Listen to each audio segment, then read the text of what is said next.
Oke, yang soal nomor 1 yang A itu ada jenis ternak. Jadi ada 4 ternak yang kami tugaskan. Yang pertama itu ada ternak lebah madu, yang kedua ada jangkrik, yang ketiga ada kelinci dengan empat jenis.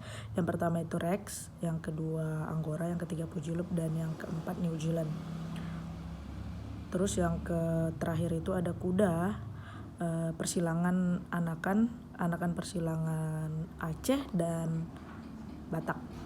Terus masuk ke soal yang kedua itu nama peternak. Jadi peternak yang lebah itu saya review dari YouTube, dari Suksespedia.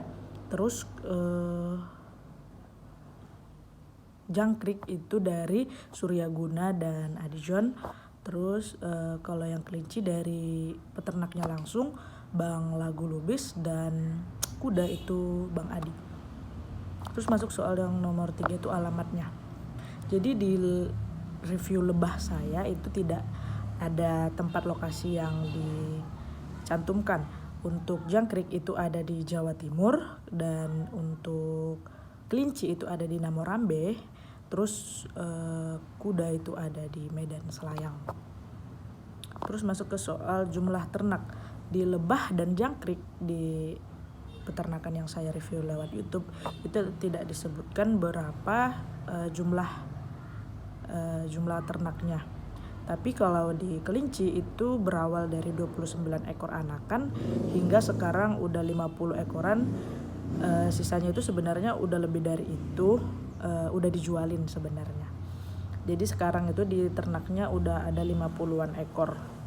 Terus di kuda itu ada sekitar 6 ekor. Masuk soal budidaya yang dilakukan terhadap indukan. Jadi lebah itu indukannya berasal dari ratu lebah dan lebah pejantan. Ratu lebah itu kawin dengan lebah pejantan di udara. Jadi mereka meninggalkan kandangnya yang dijaga oleh si lebah pekerja. Jadi lebah pekerja yang merawat mereka hanya tinggal kawin dan beranak. Telur maksud saya. Terus abis itu anakan. Jadi anakan ini juga dirawat oleh lebah pekerja. Lebah pekerja tugasnya merawat, memberi makan, dan pekerjaan-pekerjaan budak itu yang dilakukan oleh lebah pekerja. Terus lebah pekerja anakan pembesaran. Jadi pembesaran itu dilakukan juga dibantu oleh lebah pekerja. Jadi lebah-lebah yang sudah besar nanti akan menghasilkan madu. Terus masuk ke lebah jangkrik. Jadi jangkrik, anakan jangkrik, indukan jangkrik itu ada lahir bertelur proses bertelur secara alami, dan ada juga yang secara sesar. Jadi secara sesar ini memiliki resiko yang tinggi, seperti matinya indukan dan kurang matangnya telur. Terus ada anakan. Jadi anakannya si jangkrik ini setelah bertelur itu harus dipisahkan dari induknya karena akan dimakan. Jadi terus masuk ke pembesaran. Pembesaran ini nanti dirawat oleh peternaknya dengan baik, diberi pakan yang secukupnya dah. Terus masuk ke jangkrik kelinci. Jadi kelinci, anakan kelinci itu, indukan kelinci itu dikawinkan dengan jantan ketika indukan kelinci itu sudah memberikan tanda-tanda birahi. Contohnya itu seperti vulpanya basah, berwarna kemerahan dan gelisah. Itu bisa dikawinkan di kandang yang khusus dengan pejantan. Terus anakan itu biasanya dirawat oleh ibunya, disusui oleh ibunya di dalam kandang. Kita juga sebagai peternak harus memberi pakan yang cukup. Terus masuk ke pembesaran. Jadi ketika anaknya itu sudah mulai besar, sudah mulai besar itu kita harus memisahkan dari induknya dan diberikan kandang yang layak untuk pembesaran serta pakan yang layak juga. Terus kita masuk ke kuda. Indukan kuda itu dikawinkan sama dengan kelinci ketika indukan itu sudah menunjukkan birahinya seperti pulpanya kemerahan, hangat, dan mengeluarkan lendir dan mengeluarkan suara yang aneh. Terus anakan itu dirawat, itu biasanya ibunya yang merawat atau induknya yang merawat dan menyusuinya. Itu ibunya induknya pasti agak sensitif terhadap pekerja atau pengunjung yang ingin memegang anaknya. Terus kita ke pembesaran biasanya ketika induknya anaknya sudah mulai dewasa, itu biasanya dipisahkan dari induknya dan induknya bisa kembali memiliki anak. Terus masuk ke soal berikutnya, itu jelaskan jenis pakan dan nutrisinya. Lebah, jadi lebah ini itu jenis pakannya itu berasal dari tanaman, dan di tanaman itu ada polen dan nektar. Jadi polen dan nektar itu mengandung protein, lemak, dan karbohidrat. Terus masuk ke jangkrik. Jangkrik itu pakannya itu bisa dari fur ayam yang mengandung protein yang tinggi. Terus masuk ke kelinci. Kelinci itu pakannya dari campuran bekatul jagung, konsentrat, M4 peternakan, terus garam, dedak, dan campuran yang lainnya, dan itu mengandung protein dan karbohidrat serta lemak, vitamin dan lainnya. Terus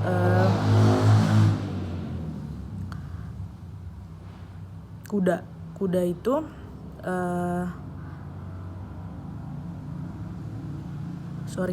jangkrik. Jadi jangkrik itu juga dari pakannya itu dari pakan yang kita beri seperti sayuran dan batang pepaya. Batang pepaya ini biasanya mengandung air yang tinggi, atau sayuran juga mengandung air yang tinggi, itu yang dibutuhkan jangkrik. Sehingga jangkrik sebenarnya tidak memerlukan banyak air. Hanya semprotan terhadap kandangnya saja, terhadap atap-atap kandang. Terus masuk ke kuda. Jadi kuda itu di kuda peternakan yang kami kunjungin itu menggunakan pakan hijauan, campuran hijauan, konsentrat, dedak, dan ada tambahan vitamin untuk tulang. Jadi di situ sudah terkandung protein, karbohidrat yang tinggi, serta vitamin untuk pertumbuhan tulang. Terus masuk ke soal berikutnya,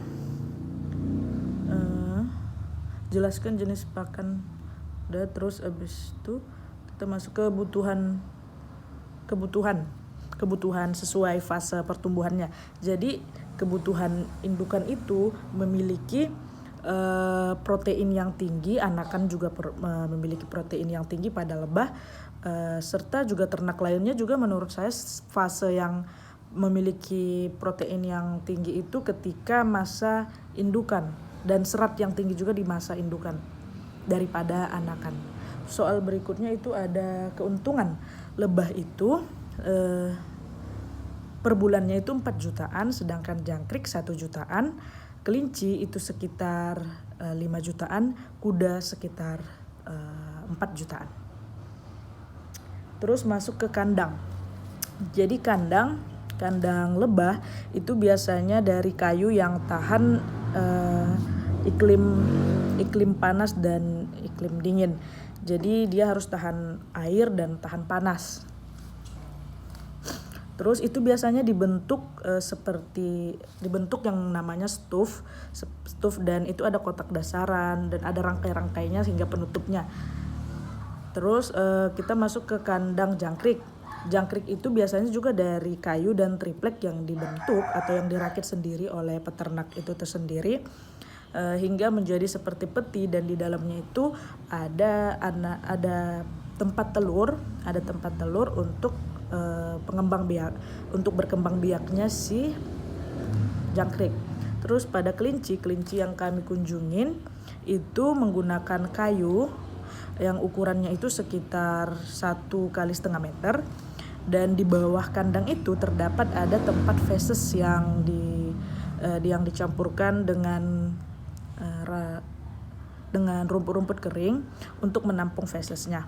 Untuk tempat minumnya itu menggunakan nipel yang dialiri oleh selang, dan untuk tempat pakannya itu menggunakan gerabah.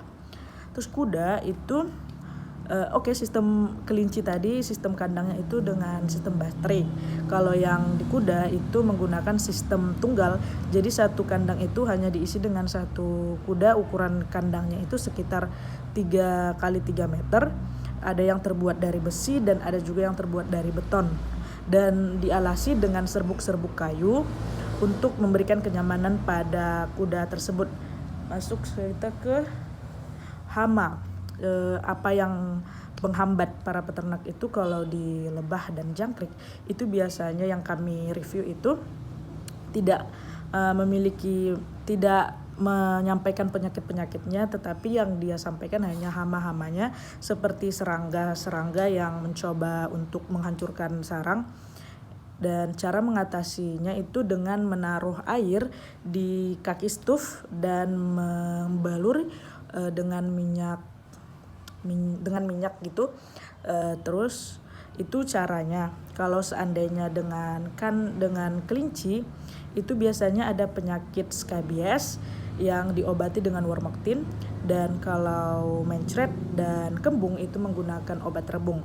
Kalau dengan kelinci yang kami jumpai itu kan dia sering memberi vitamin untuk tulang, dan ketika penyakit yang biasanya ada pada kuda yang kami kunjungin itu adalah penyakit masuk angin, dan biasanya mereka memberikan obat suntikan atau biasanya ada orang yang menyuntikkannya gitu. Jadi mohon maaf bila ada kekurangan. Saya Maulidani Arja, NIM 19 0306 065 PTNB. Saya mengucapkan terima kasih.